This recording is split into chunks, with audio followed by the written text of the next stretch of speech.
There's something about camping that feels both peaceful and unsettling. You trade the comfort of your home for the wild, where shadows stretch long between the trees and every snap of a twig makes you wonder who or what is sharing the forest with you. Tonight, we dive into three unnerving, true camping horror stories that will make you think twice before unzipping your tent after dark. So grab a blanket, dim the lights, and let's step into the woods together. Story 1. The Red Flannel Stranger. August in the Adirondack Mountains can be beautiful. Clear skies, crisp nights, and trails that seem endless. Four friends from Albany, eager for a quiet weekend, pitched their tents under tall spruce trees by a brook. Across the clearing sat another campsite, a single gray tent with its rainfly sagging. No one was around, so they shrugged it off, assuming the camper was exploring the peaks. That night, the group cooked noodles over a small stove and swapped jokes around the fire. But at 11 p.m., the glow of another flashlight cut through the trees. A man stepped into view. He looked to be in his late 30s, wearing a faded red flannel, jeans, and mud-caked boots. His beard was uneven, his hair damp with sweat despite the cool night air. He raised a slow hand in greeting, but his expression never softened into a smile. "I'm from the site over there," he said, nodding toward the gray tent.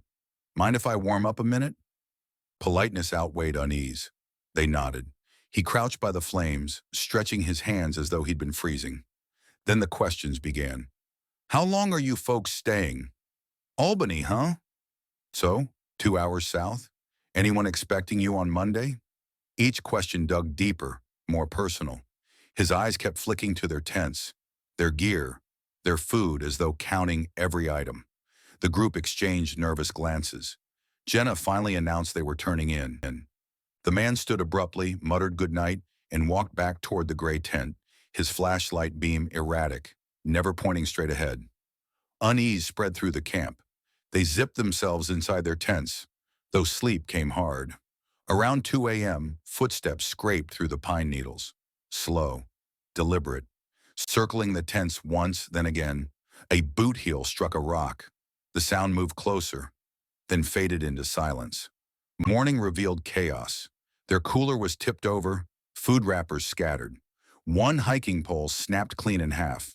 But what chilled them most were the footprints' deep impressions circling their tents in perfect loops, 30 feet out, as though someone had been mapping the ground. When they investigated the man's site, his gray tent was collapsed, stakes still in the dirt, fire pit cold. But he was gone. No footprints led to the main trail, just crushed grass near the tent, as though he had knelt there for a long while. Later, a ranger confirmed no one with his description had registered for a camping permit. He wasn't supposed to be there. At a gas station in Lake Placid, a cashier listened to their shaken account and nodded grimly. "Others have seen him too," she said. "A man in red flannel asking strange questions, right before something goes missing." They drove home in silence. Even back in Albany, porch light blazing, sleep wouldn't come easy. The man's last question echoed in their minds. "Anyone expecting you?" Story 2. The Abandoned Cabin. September in the Allegheny National Forest promised solitude.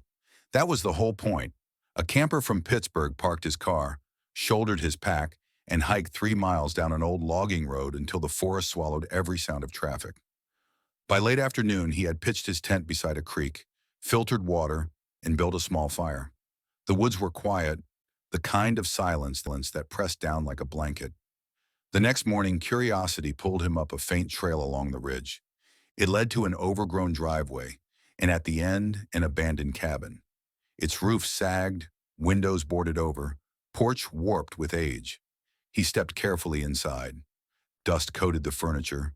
An iron stove stood rusting. A broken table leaned against the wall. In the corner sat a stripped bunk frame. It felt like a time capsule. Until he saw the claw marks gouged into one wall. He snapped a photo with his watch camera. That's when the floorboards creaked behind him. A figure stepped inside, tall, thin, beard tangled down his chest, clothes little more than rags. Mud caked his boots. His glassy eyes swept the cabin like an animal, sizing up prey. The camper crouched behind the stove, holding his breath. Through a gap, he watched the man scan the room, lips parting to reveal broken teeth. The back door was 10 feet away, half blocked by a beam. He inched toward it, but his boot scraped grit. The man's head snapped around. Their eyes locked. Silence thickened until the man lunged, grabbing the camper's pack strap with bony hands. Training took over. The camper pivoted, drove his fist into the man's chest and ripped free. He crashed through the back door, sprinted downhill, branches whipping his face. Behind him, footsteps thundered, followed by a guttural shout. He didn't stop until his tent appeared. Grabbing Essential's phone, wallet, keys, he abandoned camp and followed the creek to the trailhead. Hours later, at a ranger station, he told everything. Deputies escorted him back. The cabin was stripped. The chipped mug and map he'd seen were gone. Only his shattered flashlight lens remained. Behind the cabin, trampled grass led into the ravine, but the tracks vanished among the rocks. A week later, the sheriff's office called. They hadn't found the man, but discovered a tarp shelter stocked with canned food, dated just weeks prior. Someone was living wild out there. Now, whenever his martial arts instructor asks him to visualize a real threat, he sees the cabin, the dust, the hollow eyes, and the silence before the man lunged. The forest may be beautiful, but it's never empty. Story 3, The Midnight Screams. In June 2018, two friends Mike and his buddy set up camp near Bridal Veil Creek, south of Yosemite Valley. They avoided crowded spots, seeking quiet. By nightfall, the fire was out and silence blanketed the woods. At 11 p.m., a scream shattered the stillness. High-pitched, human. It echoed off the granite cliffs, stretching long and flat before fading. They froze in the tent. Minutes later, another scream. Just as long, just as lonely. Probably a coyote, Mike whispered, but his voice betrayed doubt. Coyotes, yip. They don't wail like that. The night dragged on. No ranger trucks drove by. No other campers stirred. Finally, exhaustion pulled them into uneasy sleep. Morning brought sunshine and confidence.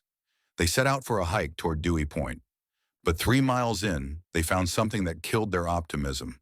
A strip of red flannel cloth, damp, torn at one edge, stained dark in one corner. Nearby, the dirt bore deep heel marks, as if someone had been dragged. A trekking pole lay snapped in half. No pack, no phone, no footprints leading away. The silence pressed down heavier than before. They turned back, reporting everything at the ranger station. The ranger listened carefully, took notes, and assured them a search team would investigate.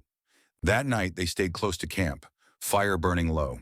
At midnight, another scream ripped through the valley, but this one ended abruptly, cut off mid-cry. Then came the crunch of footsteps somewhere below, and the metallic slam of what sounded like a car door. They sat frozen in their tent until dawn. At first light, they packed and left. On the drive out, they passed search and rescue trucks heading toward the area. Rangers confirmed they were investigating but shared nothing more. 2 days later, the Fresno Bee reported a missing hiker, 27-year-old Laura Ortiz, last seen near Yosemite trailheads on June 23rd. In the photo, she wore a red flannel. Weeks passed. Larger outlets covered the case, then dropped it.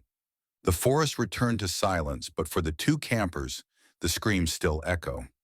When asked why they don't camp anymore, they don't mention work schedules or gear. The truth is simpler. Once you've heard screams carried on the wind, you never forget them. Camping offers peace, but as these stories prove, the wilderness holds shadows. Some belong to animals, some to people, and some remain unexplained. If these stories made you shiver, hit like to let me know. Share your own unsettling camping experiences in the comments. I'd love to hear them. And if you crave more true horror that blurs the line between nature and nightmare, don't forget to subscribe. Because sometimes the scariest things in the woods aren't the howls of coyotes, but the footsteps of someone watching from the dark.